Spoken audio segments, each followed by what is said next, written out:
I would love people to start treating energy as the precious resource that it really is. Yes, but is about the idea of saying yes, but essentially naming your constraints. Yes, I can help you with that strategy project, but I can only give you 15 minutes of my time and it has to be next Tuesday. The humiliation process you went through led to something really useful, which I think a great humbling always does if you let it. The other dimension that I talk about is whether you are ambition-driven or anxiety-driven. The absence of fear and its impact on energy is phenomenal. Yeah, phenomenal. Yeah. Dr. Amantha Imber, welcome to Don't Let the Old Man In. Great to see you. It's good to be here. I'm so excited for this conversation. I feel like I've known you in different circles for many, many years. We know lots of similar people. We bumped into similar circles along the way. But before we start, what will our listeners get from our conversation today? Well, I hope that if listeners are feeling a little bit tired, exhausted, maybe even burnt out, that they'll get some really practical ways to get more energy and do that really, really quickly, if not immediately, maybe while they're listening to this conversation. While they're listening, what a promise. We hopefully someone will text us afterwards and go, you were right, we got it. Okay. You have such a interesting story leading into this book. You know, you are the first Australian to win Thinkers 50 Innovation Award. You lead Innoventium, one of the most successful behavioural consultancies in Australia. You consulted to the big brands, Google, Apple, Disney, everyone who's a who. You even awarded one of my clients Best Place to Work and noted one of my projects in the process. And what I love about this is your previous book, The Health Habit. And in the first few pages of this book, you talk about how unhealthy you were and discovering yourself in that process. What was it about the fantasy dream you were having every day that suddenly woke you up to what was going on? I remember the moment very, very clearly. So 2024 was a pretty horrible year work-wise, and I was very exhausted. And I remember in the middle of June in 2024, I went for a walk with one of my good friends, Sabina, who happens to be a clinical psychologist, which is a very good quality to have in a friend. And I was telling her about this fantasy that I was having. And I said to her, I am thinking about just wanting to get really, really sick, and so sick that I have to go to hospital, and I get admitted to hospital for a week, and it's nothing terminal. But essentially when I'm in hospital, no one can contact me. They take away all my devices. I just have to sit there and chill and recuperate. And then I emerge a week later, refreshed and ready to take on the world again. And when I said to Sabina, like, am I going mad? And I mean, I'm a psychologist, so I use that word colloquially. And she said, you know what, in my private practice, I've heard that fantasy or variations of it so many times that I have a name for it. I call it the getting hit by a bus fantasy. And I remember it, like when she told me that, I firstly felt very seen, like, I'm someone not, gets it. Yeah, someone gets it. I'm not going insane. And I also felt quite sad because I thought, oh my gosh, that means that there's lots of other people that are going through this horrible experience that I was going through in 2024. And that was probably the moment where I thought, yep, I reckon this is what burnout looks like. And did you know in that moment when she said the hit by a bus fantasy, like, did it register for you? Oh, this is, now I get this, what she's talking about. Or did it like open a light to that? I felt, I guess it felt normalized for me because it didn't feel very normal when I was having that thought. Like, it's a really weird thought to have, wishing yourself in hospital because hospitals are not nice places. Yeah. And it was kind of nice to have it validated. Mm. You in the early chapter of your book, you talk about this codependency with the alarm clock in terms of the alarm clock goes off and go, oh, I wish. When did that start? Do you remember, like in hindsight? And how did it develop to that codependency state? I was certainly struggling in 2023. And in terms of what was going on in my business, the CEO that had that was running the business and had been for the last 5 years, she had resigned and given a few months' notice, and it was a really hard handover to do, because for me, I knew I didn't want to be doing the CEO role, but I had worked out that I needed to step into that role temporarily. And then I remember just like not really knowing when to officially take over. Yeah. Because when someone's on their way out, their mindset changes. Yeah. But you also don't want to encroach on their job, which was being CEO. And so that was a really messy and quite exhausting few months. And then come 2024, when I'm definitely officially in the role of CEO, I felt like I'd come back into a business that was not the business that I had left. Not that I had left the business because I was still a founder and a very hands-on founder, but 5 years ago was the last time I'd been CEO of the business. And the culture was quite different. And I felt that the people I was leading didn't want me to be in that position. And I felt really, really lonely, and I felt really, really disliked by the people that I was trying to lead. And combined with, I remember at the time, the economy for corporate training services, which is what Inventium delivers, was kind of the opposite to buoyant. Sales were really hard to make, and all our clients' discretionary spend had just been cut. And so I've got cultural issues.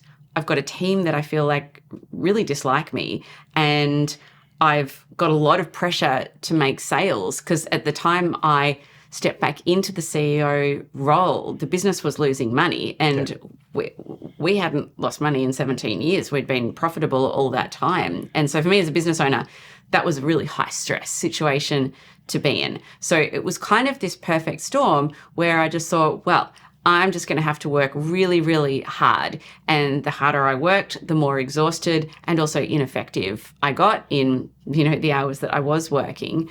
And by the time mid 2024 came around, I was well and truly over it. Like I remember I had 2 weeks of leave booked for the first 2 weeks of July, and not because I knew better, but simply because I'd booked airfares many months ago and they were non-refundable.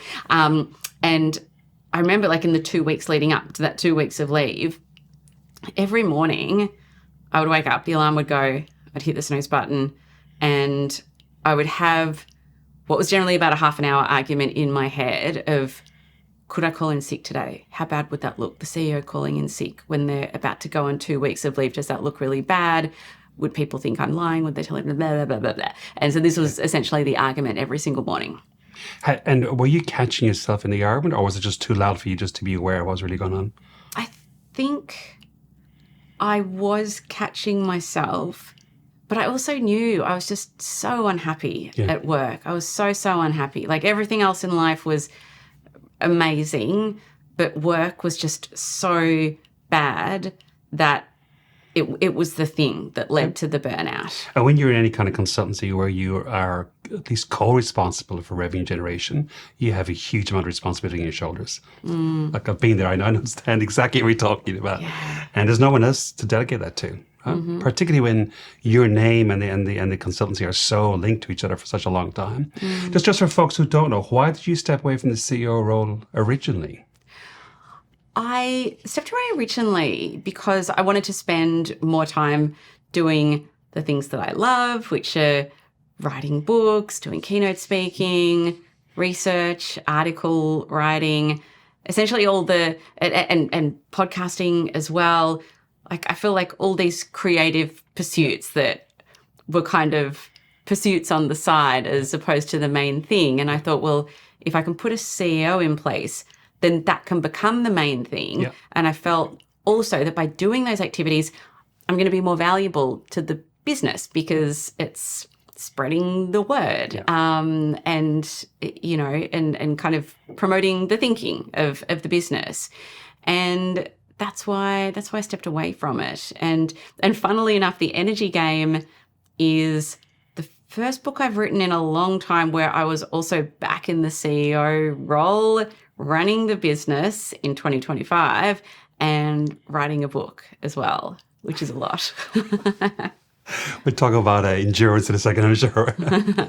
Can I grab your attention for a second? I hope you're enjoying the conversation. We're a new podcast and we're growing pretty fast, so thank you everybody for listening and watching. Can I ask you to subscribe or press like on whatever platform you're listening or watching this to, because that helps us to keep growing, and then it helps us to give us shows like this. Back to the episode. You referred to an acronym, which JPT, which means just pushed through.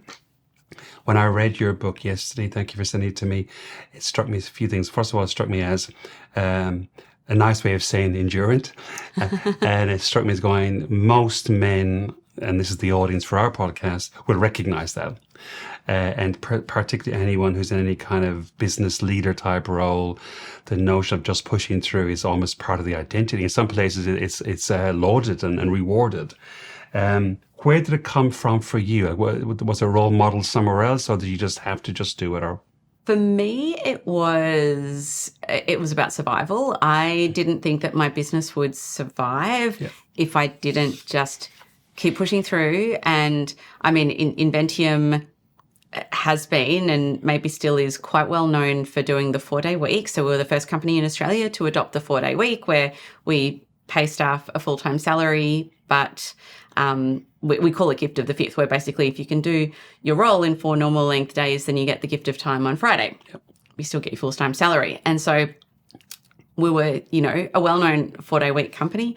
And in 2024, I was probably doing the 6 or 7 day week. Like I was just working so hard because I felt like I had no choice. I felt like if I didn't just push through, and because when you just push through, the output becomes less and less because you're more and more exhausted. It's return. Exactly. Yeah. Complete diminishing returns.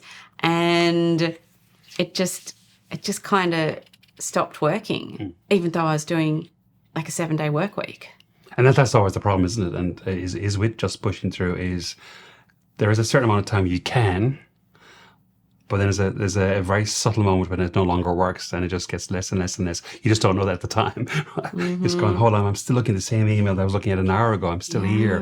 What's going on? Yeah. You also had a cracked tooth. Is that right? From clenching your jaw? Yeah. I had a hairline crack on one of my teeth, and that was told to me by my dentist during 2024. Yeah.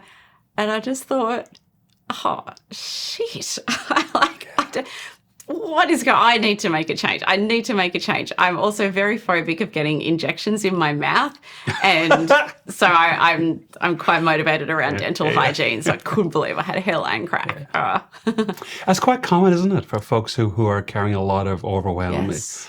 Yeah, yes. It's someone very close to me. I won't say who I won't say who, but they recently went to the dentist and found that they now have to wear a mouth guard at night time because they're clenching the teeth so much, and they had no awareness of it. Yeah, it's so common. Yeah. So common. But you ended up with, which I think is fantastic, a never again list, which happened around the same time, but after a particular event.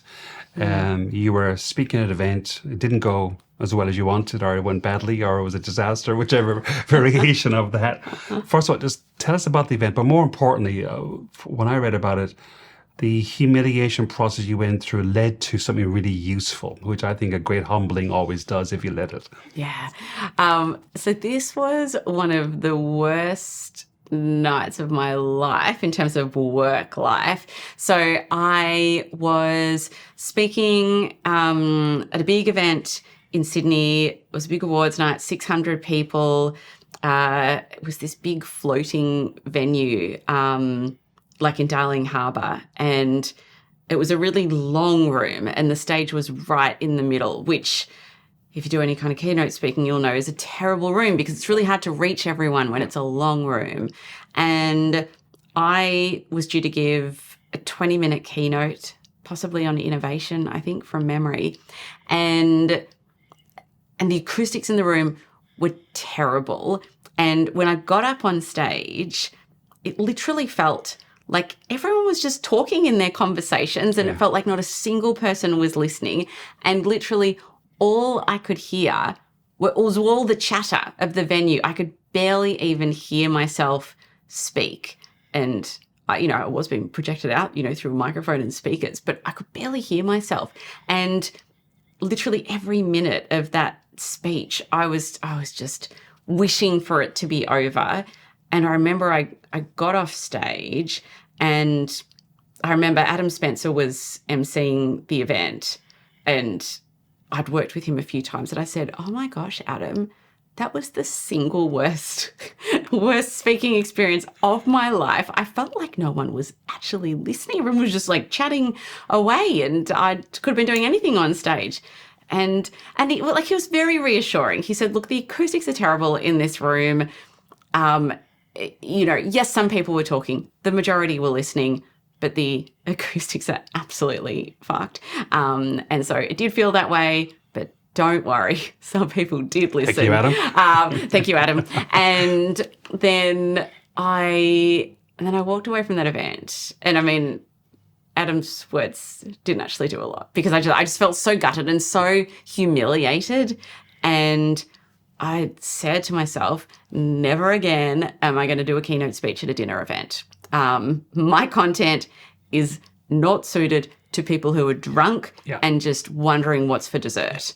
So that started what I call the never again list, where, because it wasn't the first dinner event that I'd spoken at, but certainly every dinner event that I'd spoken at, I just walked away going, that wasn't great. But I did nothing about it until that event in Sydney. Unless you're a comedian or a sports icon, dinner events are a waste of time, really. No, it's just it's a hard no. It's a hard no. And because I started this never again list, it just makes the decision really clear, because it's really easy to have an argument in your head, when someone calls you up and, offers you speaking at a dinner event, and it sounds like an interesting event, and they want to pay you lots of money, and you just go, "Oh, well, surely it'll be fine. It'll be fine." But but now I've got my never again list, and it's a hard no, because I just don't do that. I mean, to me, the thing that struck me is you've, I'm sure this wasn't the first time in your life, but this became really important because of the burnout you were going through, or the lack of recovery you were not going through, whichever way. You realize what you're no longer willing to tolerate. And that's so important, isn't it? To go, and I don't think you can do that unless you've been through a process that teaches you, and that's what a good humbling is a great thing to go through if you can learn from it. Yes. But for you, you started writing a list, including dinner events. What else made your list? Anything surprised you when you started writing that list? Roller coasters. I hate roller coasters. And occasionally I'll have the thought, oh, maybe I should try. Maybe I should try. My daughter's into them. But it's like, no, never again, never again. There are certainly certain types of people that are on the never again list. Yeah. It's not a long list, but it's a powerful list. How much of that do you reckon is because of what you were going through in terms of depletion versus, you come to a certain stage of your life, you start reviewing what's important to you, and you start, the old cliche midlife crisis. I never felt as a crisis. I've always felt as a time of contemplation and re-choosing. It sounds to me like you were, in hindsight, going through that.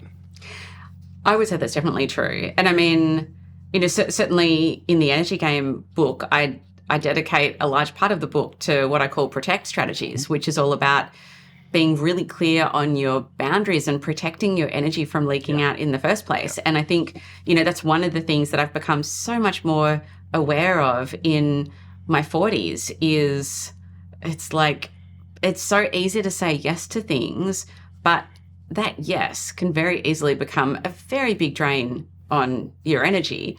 And it also means that you can't say yes to the other thing that might have been, something much more exciting or much more energizing. I want to come to the book in a minute, because you have some great strategies under protecting, resting, and boosting that I want to talk to. But before that, in your year of depletion, if you want to call it that, give it a name. Yeah. We look back in our year of depletion. You said you found yourself talking to a lot of your friends and realizing many folks were permanently exhausted or feeling exhausted, at least in your conversations. And what struck me is, have we as a society normalized exhaustion? Like, is it a real badge of honor? Are we tolerating? And if so, why are we doing that? I think we absolutely have. And, I know that a lot of your listeners are men, and I think it's really normalized to work hard and, yeah, sure, you're doing long hours and you'll be exhausted, but that's just kind of the price of climbing the career ladder and getting the recognition and the pay rises and the promotions. But, it shouldn't be like that. I mean, at what cost is your energy coming? Part of my process for writing the book was I ran this 6-week-long energy experiments it was a group of over 1,300 people registered for these energy experiments. And when I was writing and researching the book, I was constantly gathering data and collecting feedback. And, I remember there were quite a few comments from men that were just wishing that they had the energy to be present with their family when they got home from work. And, there are certainly women that were saying that as well. But I remember a couple of comments from men that just, made me feel quite sad. I love that you, and I'm not surprised given your scientific background, but I love the fact you're always running experiments and getting data along the way. Sometimes just to prove a hypothesis or validate a hypothesis, but sometimes to learn new ideas. 1,300 people doing energy experiments have thrown up some beautiful clangers that you weren't expecting. It was amazing, and it was just so much data as well, which was great. I think the thing for me is in terms of what's contained in the energy game, I think I read through over 1,000 peer-reviewed academic journal papers. So it was a lot, but, some of those some of those experiments are done in very, controlled environments. And I wanted to take these strategies that I was learning out into the real world and go, okay, which of these fit with the real world that we're all living in and are actually going to make a difference. And so that was why I ran the energy experiments. So a framework emerged out of this, me mode and we mode. I've got a lot of thoughts around, but I want to just for folks who haven't got your book yet, what is we mode, me mode? Why do we shift from one to the other? So in the book, I talk about the 4 energy types, and there's an assessment in the book so you can figure out which type you are. And it's not a type like, Myers-Briggs where, I'm an ENFJ or whatever. I'm not, by the way. But it's kind of, with those types, it's like it feels like that's a fixed thing and that's what I am for life. Whereas with the energy types that I write about in the book, it's more, this is where you're at right now. So right now you might be this type, but you will move on to a different season or phase of your life and you may well move to being another type. And all the types are fine, but when they're taken to the extreme, that then becomes something where you can look within yourself and go, I think there are some clues there as to why I am, just running on empty. So in terms of me mode and we mode, we when we sort of go about our lives and, we think about what we're prioritizing, we can either be in me mode where it's prioritizing ourselves and our own goals. And, if you look at someone who, might be climbing the career ladder, and that is their main focus, that is their biggest priority, they're probably in me mode, whereas you might be in we mode when either you might just naturally be in we mode and putting other people's goals first, or your life circumstances might dictate that you're in that mode. Like maybe you're caring for aging parents, or maybe you're the dad of young kids who are reliant on you to be kept alive. And so it kind of forces you into we mode. But at different points in our life, we might be in me mode, we might be in we mode. But it's one of the sort of one of the 2 dimensions that I talk about in terms of working out what's your energy type. So the other dimension that I talk about is whether you are ambition driven or anxiety driven. So, again, you can think of this as a continuum. So some of us are very driven to succeed and succeed at all costs. Like it's all about ambition and growth and kicking goals, and what more can I do? More. Whereas other people are more motivated in terms of avoiding failure, avoiding risk. Psychologists talk about it as being anxiety-driven as opposed to ambition-driven. Yep. And so if we map that out onto a 2x2 matrix, we can then have these 4 types emerge. Yep. I'm curious, did you identify with one of the 4 types? I did the assessment, and I did it last night, and I came... Actually, as I was filling it in, I can kind of think what these questions are going to lead me to, but I went back and hold on, where am I right this minute as I'm filling this in? And definitely more in me mode. Yep. But for not the reasons I think the questions were leading to. It was interesting because I could go, I can see the me ambitious mode from years ago. I can see that was me then. I can see the we mode for lots of period of my life. Yeah. And now I'm 56 and I'm actively recreating me mode, but in a very, very different lens, very different energy, more of a creative energy than any kind of a ambitious, and definitely not a nervous energy. So I could see it coming. I can, as you said, you're never one or the other, right? Yeah. There's always parts. Yeah. But I could see myself. Yeah, I've definitely moved around here for different reasons.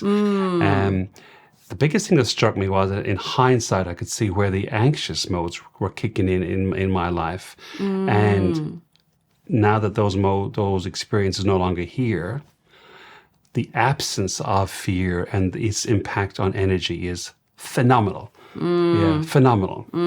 Yeah. So then I'm going to imagine that if you're in we mode and you're more ambition driven, you would have been the achievement addict type. And of course, taken to the extreme, that is where you burn through energy. Yeah. But if you're not living that life to the extreme, then it's a nice place to be. That's right. Yes, and that's certainly the quadrant that I tend to live within. Yeah.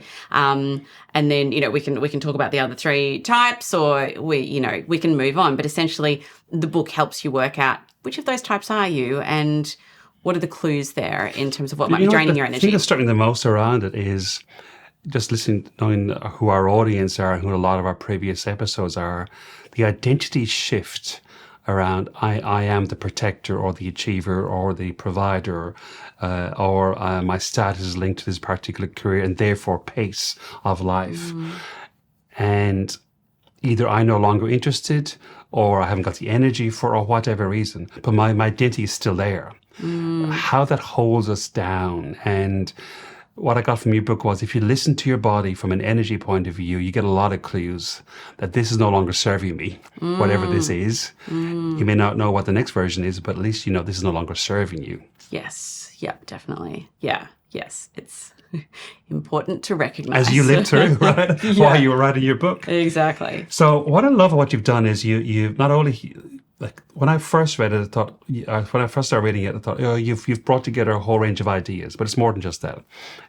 You've taken a whole lot of academically peer-reviewed ideas that have been proven in many different scenarios under the idea of rest, boost, protect, and we'll talk about some of those.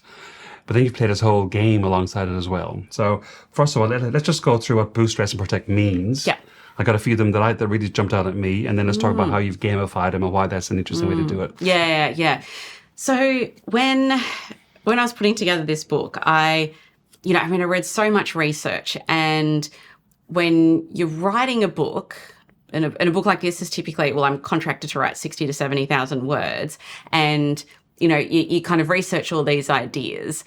You need some kind of organizing schema to think about them all. And for me, when I was doing all the research and thinking about what did I need and what do other people need that are just, going through this experience of chronic depletion, I thought, there are some days where I'm exhausted, but I just need to perform. And I can't be drinking coffee at 3 p.m. because it's going to wreck my sleep. So I was like, okay, what are some quick ways that will immediately boost my energy? And so they became the boost strategies. And typically most of them take, 2 to 5 minutes to do. They're pretty quick because... And none of them were caffeine or a vending machine. Exactly. That's right. None of them were. It's sugar. There is one that is about caffeine and timing of caffeine. I think that did make it into the final book. But yeah, so they're the boost strategies. And I should add, with all these strategies, what I was looking for and what made it so hard to research, because like anyone can find scientific research these days on anything like that has been well and truly democratized by AI. But what I was looking for is what I refer to in the book as the minimum viable dose, or MVD. So what is the minimum version of this idea that will have a significant impact on the thing that I'm trying to change? And so with the boosts, most of them are sort of about like 2 to 5 minutes long. Yeah. Then we've got the rest strategies. And most people, when they think of rest, they go, well, I collapse in front of Netflix every night and binge watch my favorite reality show. And it's like, no, that's not rest. Or, you know, like you're scrolling on the socials for half an hour and it's like, well, my brain was disengaged. It's like, no, that's fake rest. That is not actually recharging you. And so the category of rest challenges is all about how do you do rest properly, and also how do you do it quickly, because it's not like we've all got time to like meditate for an hour every day. That's just not our life.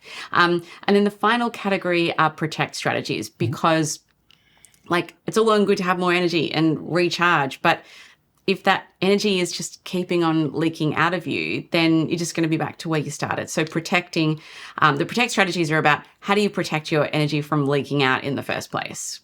Well, a few jumped out at me as being ones that either I was aware of and you've done it slightly differently, or I've never heard it before. Mm-hmm. Oh, that's really interesting. Peppermint sweets in a hotel conference centre. It's really grabbed my eye. 38% reduction in tiredness. Tell us about that. Yeah. So this is one of my favourite ones, and I do have a little peppermint oil, little roll-on peppermint oil on my desk, actually. So this comes from research into the impact of scent or smell on our energy levels. And there's been a whole bunch of research that has shown that when we inhale a peppermint scent, it significantly reduces fatigue and, accordingly boosts our energy. So that study that you just referred to, that was, I think that was the one that was done in a driving simulator where we had a whole bunch of people in a really boring driving simulator for half an hour. And at the halfway point, they had a 1 minute burst of peppermint scent basically burst into this little simulator machine.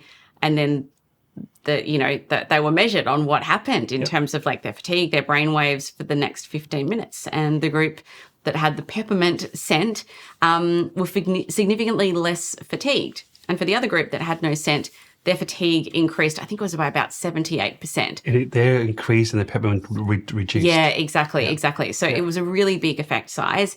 And that result has been replicated in all sorts of studies where they've brought on a really tiring or exhausting or fatiguing kind of situation. Like there was one where people had to watch a security camera for an hour or two or something like that. And again, they were looking at what scents can help improve people's attention and alertness, and peppermint was the winner. And so for me, I've got my little peppermint oil roll-on and I'll just like pop that on my wrist and just like under my nose when I need like a bit of a pick-me-up. And it's so simple.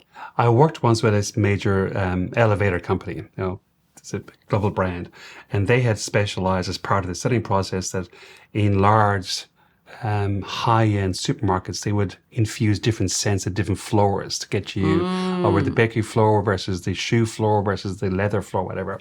Yeah. Never heard of peppermint being infused anywhere. And do you find it helps you? I do. Yeah? I do. Yeah.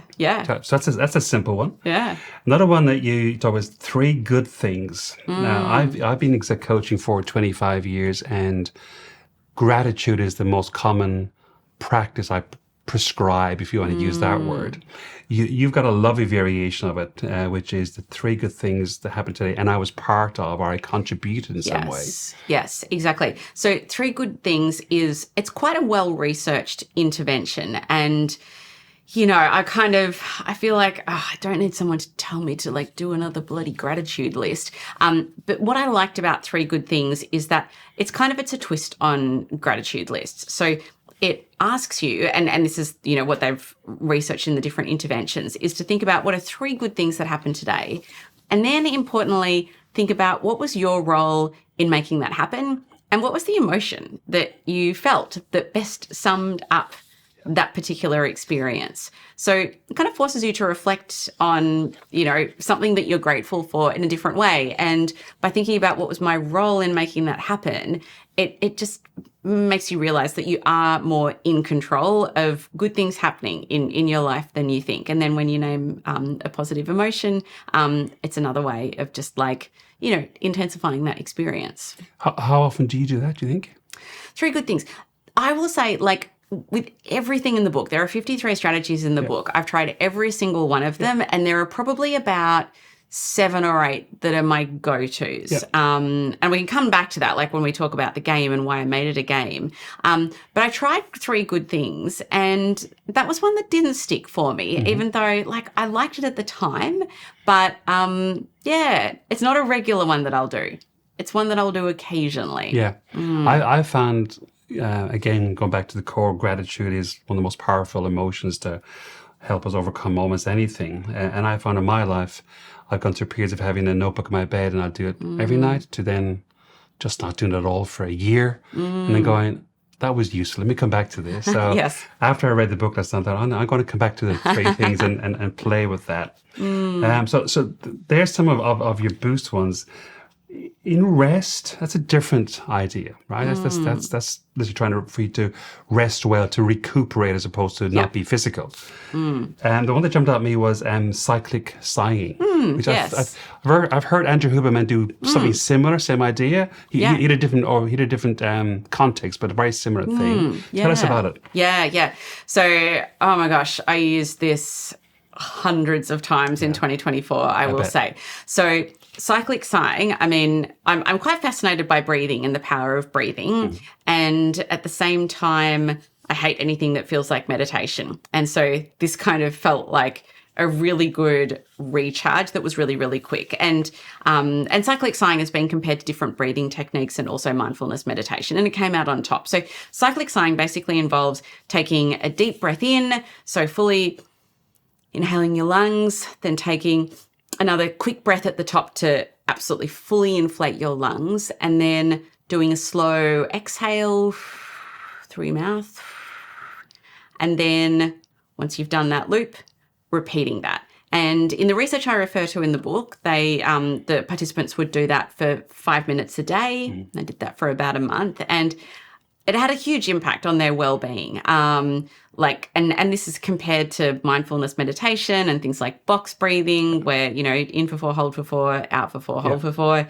And it's just so simple. So I would find for me, at times where I was about to do something really stressful, like maybe I was about to have a hard conversation with a teammate, and I was feeling incredibly on edge, I would just do a few minutes of cyclic sighing, and it slows down your respiratory rate, so your breathing rate, which then signals to your brain that it's like, okay, we're okay, everything's okay. And you just feel a sense of calm. Yeah. So for me, it was one of the most powerful ways to just do a physiological reset really, really quickly.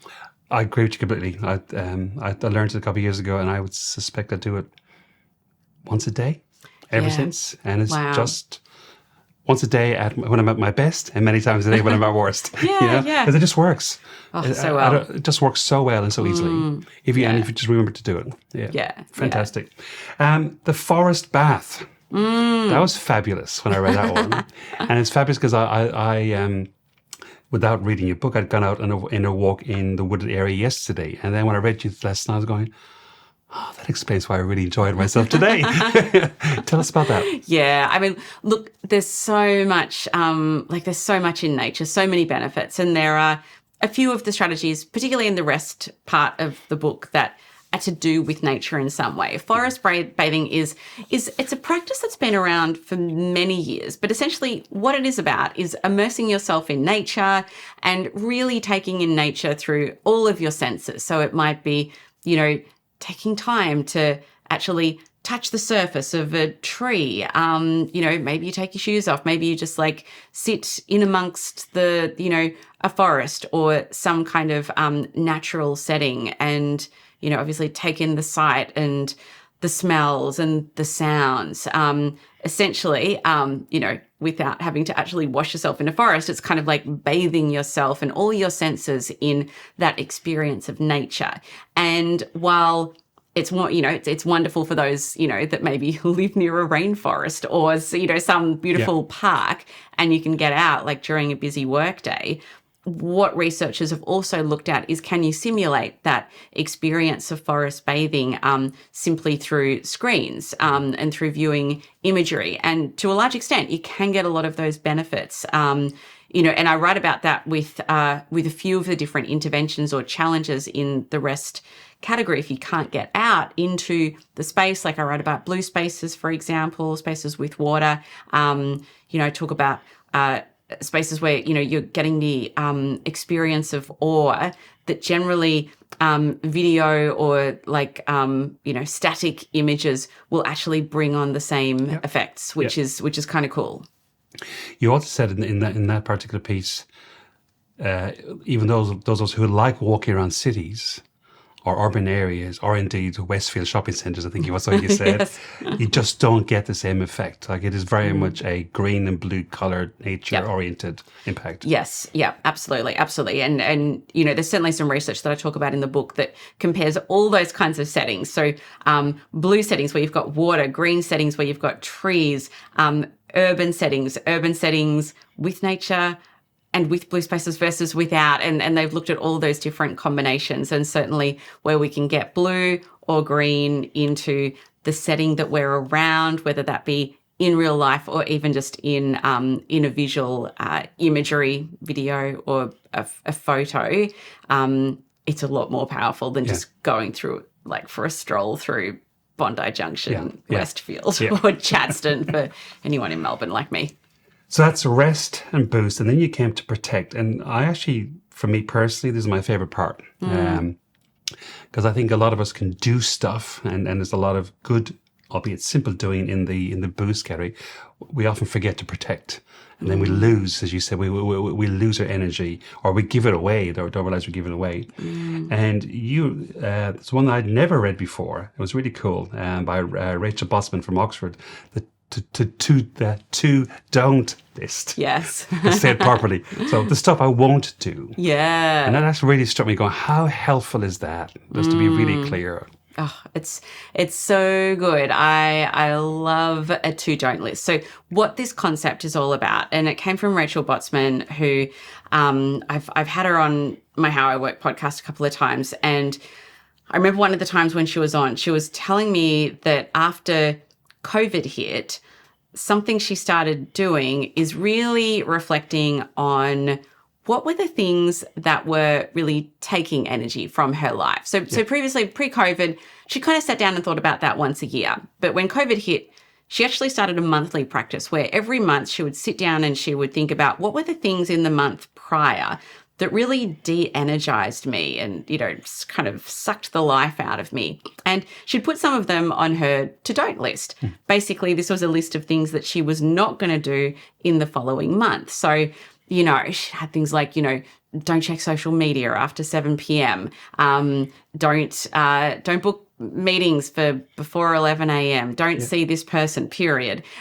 Things like that. And that is absolutely, like, when I heard that, I semi-regularly, more regularly than not, will do my own to-don't list. I find that it's incredibly clarifying. And I think for me, particularly, it's really clarifying when I find myself slipping back into bad habits that are not helpful. And I also find it clarifying just in terms of thinking about the people that I'm choosing to spend time with, whether that be in my personal life or even in my work life.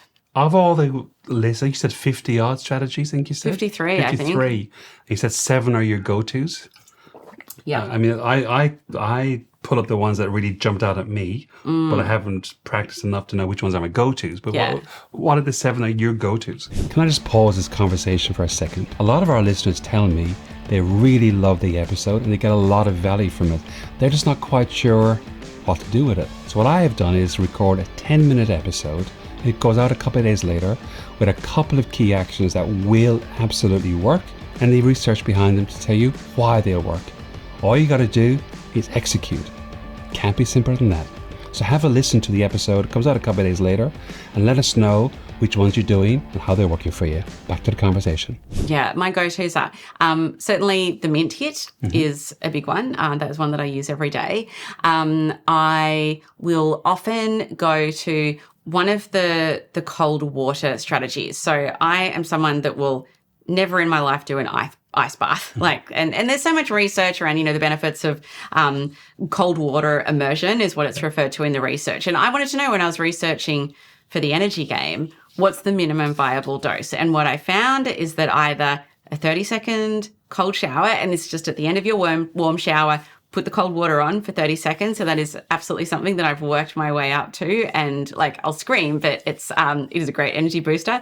And then also splashing cold water on your face for a couple of minutes is another really great one. And I've got this, it's kind of like an ice pack eye mask that I got for cheap on Amazon. And so that just sits in the freezer. And if I can't splash cold water on my face because maybe I'm wearing makeup because I'm doing recordings or something like that, I will just pop that eye mask on my face for 2 really minutes, interesting. And it wakes me up.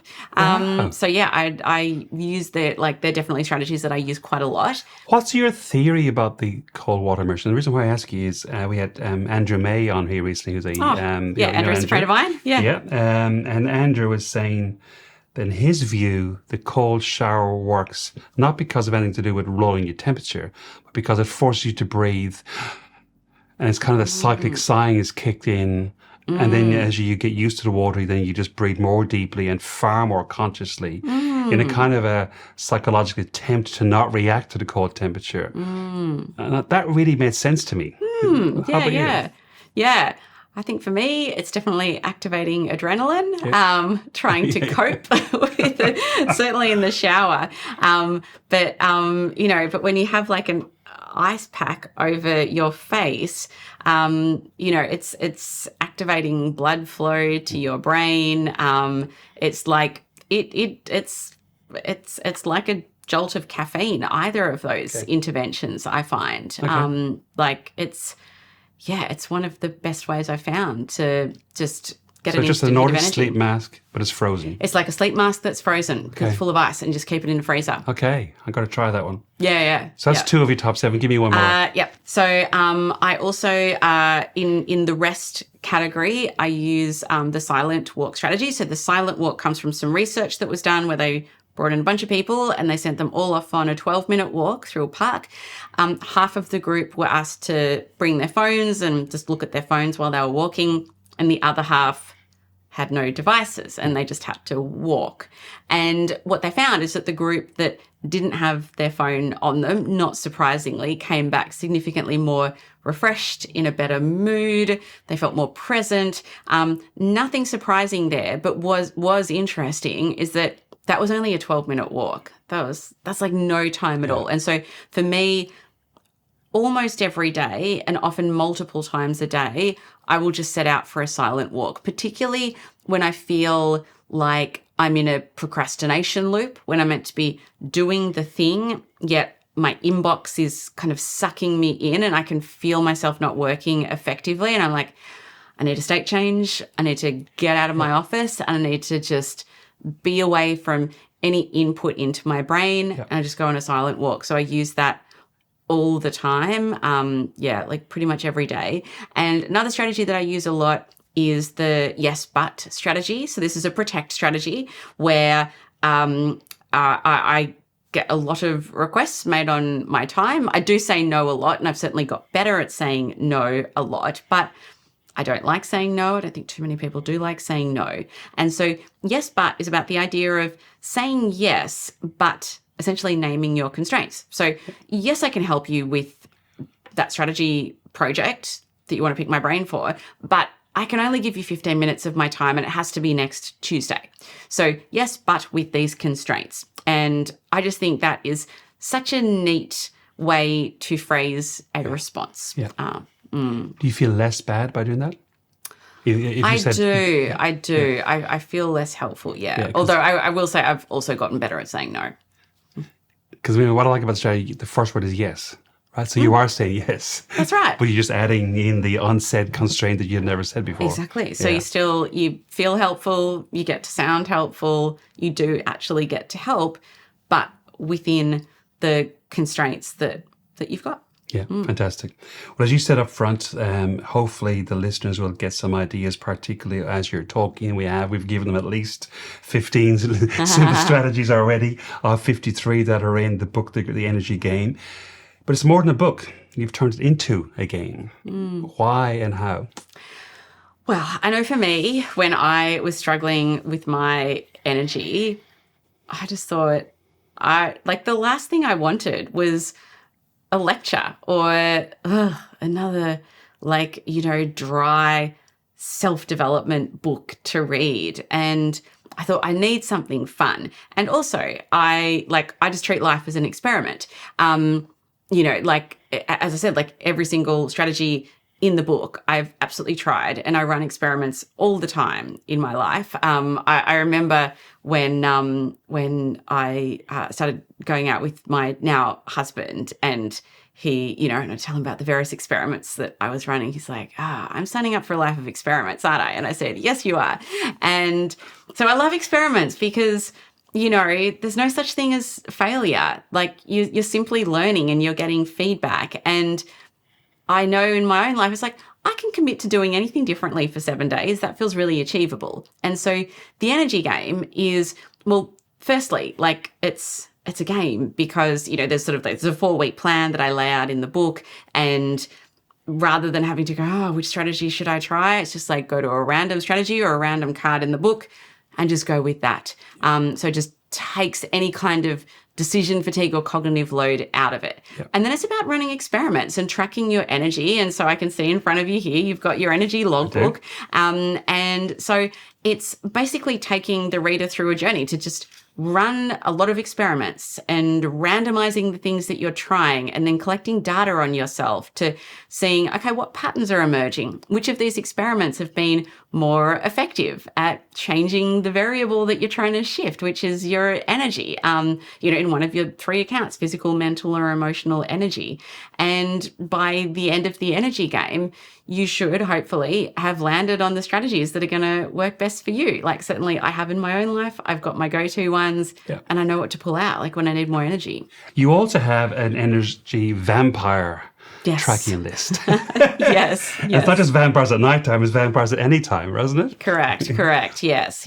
So I think you can't talk about energy without talking about the things that are really sucking your energy. And there's this great chart that I found that's called the Energy Points chart. And I found it, I think it was coming out of COVID. It was created by Dr. Jill Calder, and she created it to help people that were, suffering from chronic fatigue or long COVID, and to help them assign points to the different daily activities that they were doing every day to help them make sense of what are the biggest energy drains on what you're doing. And so I loved her work, and I adapted that table for the book so that anyone can have a look in the book and go, I did that activity and that equates to that many points. One of the highest, energy vampires that there is in that particular table is the idea of going to an event and socializing with a group of more than 6 people. Yeah. And it's that sounds like a networking event to me. And I know for me that they're exhausting, but you kind of go why should that be tiring? I'm going to a place, there are other humans there. I may or may not know people. I will get to eat free food, and maybe I'll learn something if there's a speaker. Yeah. But it's that's 10 points in terms of energy drain. So I found that table very useful for me in going, what have I done today? And why am I so tired? I've just been typing away at my computer and maybe doing a few other things that seemed innocuous, but actually they were pretty points heavy. Is the stuff that you're no longer doing because of that, or has that gone into your to don't list, or your never list? Yes, there's bit of column A, bit of column B. Yeah. Cool. You said something a few minutes ago. It's really important. Is you said when you are feeling tired and in your coming out of burnout, the last thing you wanted to do was read a really dry self-help book. This is not a dry self-help book. This is an easy read. Thanks. It's a fun read. It's an easy read. It's light read. But for me, the fun parts were, they've done research on peppermints. Yeah. And look at that. Right? So for anyone who's going, hey, there's a few good ideas I've already heard. The book is very easy accessible, and I think that's the kind of book you want to read when you're feeling tired. 100%. Yeah. I remember I'd interviewed an American writer, Chris Guillebeau. It would have been I've had him on How I Work a couple of times, and his most recent book, Time Anxiety, I was interviewing him about that, and I loved that book. And I really loved how it was typeset or formatted. It was such an easy read. Mm-hmm. And I was saying that to Chris. I said, I love how it feels. I love how it feels to flick through and to read. It's just so easy. And he said, I wanted to create a book that was neurodivergent friendly. And I thought, what a brilliant term. Yeah. And when I was... because I'm pretty anal with all the different decisions that go into a book. Some authors are a lot more hands-off. They write the words and that's that. But I kind of had a pretty clear vision for a lot of, this is not just words. There's a lot of sort of visual formatting and, stuff to, thought that went into how the book actually looks and feels. And I kind of had that in the back of my mind. I just wanted someone to kind of, pick it up and scan through in a bookshop and go, yeah, that looks doable. I think I could read that. Yeah. To me, this is you're on a 1 hour flight. You'll have most of it done by the time you land, and a few thoughts straight away. And you've probably done some circular sighing along the way as you've been reading it. Can I bring you back to where we started? I mean, when I put it down this night, what struck me is, as well as being a very useful resource for anyone feeling like you did or anything like that, it also struck me as it's pointing to moving into the second phase of life, a second active life. I'm not sure if that was what you were intending to do, but it struck me as the first half of our lives are often that high achievement oriented. And if we're building something, we often step into big roles. And as you said, you had to step back into a big role. The second half of life is we're trying to figure out ways to not carry that burden like we used to. Yeah. Does that strike you as where you are in terms of, is the book reflecting where you are in that regard? That's a good question, because I feel what has happened since 2024 is that we, started a sister company to Inventium AI, and all we do with that company is help organizations build AI capability and get people extracting more value from the AI tools. So kind of extension of all the productivity and ways of working stuff that we still do as part of Inventium. And that business, to be honest, has just completely taken off and exceeded any expectations that any of us had, which has meant my role's a lot busier than what it was in 2024, because I'm managing this business that is growing exceptionally fast. And so while I kind of like the idea of slowing down a little bit, I probably see the next few years as working hard, but prioritizing my energy. Yeah, so being very mindful of what that hard work looks like, because that hard work doesn't look like a 6 or 7 day week. You opened the conversation by saying you had stepped into the CEO role. You felt that people disliked you. Where are you in all of that now? The makeup of the Inventium team has changed a lot since 2024. And when I think about recruiting new people onto the team, we're in a recruitment process at the moment. The culture has also done a 180, and it did a 180 at the end of 2024, early 2025, and I felt like I'd finally got it back to the Inventium that I knew and loved, and I'd recreated that really close-knit team that I adored having, when I, many years ago when I was running the business. And I, we did have an interim CEO, but then I decided, no, I think I'm actually going to step permanently back into this role and rebuild it into the kind of company that it was and that I wanted it to, become, and, all the sort of the hopes that I had for it. And so now I'm the happiest I've been in so long at work. I've got an amazing team. We are very close. I feel like the team are each other's biggest cheerleaders. There's always someone shouting out to someone else and what they've done, which is just beautiful. Oh, well done. There's so much we could talk about, so many different places we can go to, but we don't have the time. What have I not asked you that's really worthwhile talking about relevant to this conversation? Look, I think for me, why I wrote The Energy Game in the way that I did is that what I was finding when I was burnt out is that it seemed to me from everything I was consuming, I was just going to have to make some really big life overhauls and certainly some very big changes at work. But when you are burnt out or like just exhausted, it's really hard to make big changes and make big decisions. And there were big decisions I should have made right at the beginning of the year that I just didn't have the energy for. And so like it was September, October when I made those really big decisions. And when I was writing The Energy Game, I knew that the interventions or the strategies that I was writing about, they just had to be so small, because you do not want someone saying, just make this really big life change to get your energy back, because that's not doable. So I think that's been important for my recovery, and it's certainly by design that is what The Energy Game is all about. That's a phenomenal point. Every time I work with someone who's overwhelmed, trying to give the big decisions is the worst possible thing. Just take away decisions and go first step. Just do first step. Yeah. Brilliant. Yeah. Here's a question I ask everybody, whether it's on the podcast or at a barbecue or Coles or Woolies. What would the 75-year-old version of you say to you today if they could talk to you? That'd give me a lot of advice. They would definitely say, firstly, stop comparing yourself to others. Like, that does not serve you. And I know that, but I find that in my worst moments, I will. I'll compare myself to people who I think are doing better in some way, shape or form. And I will just place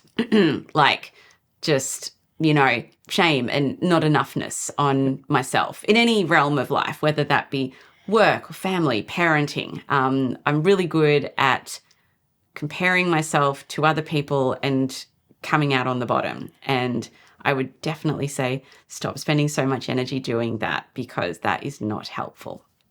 Well, I hope you're listening to her. Last question for you. What's your final words of wisdom for us today?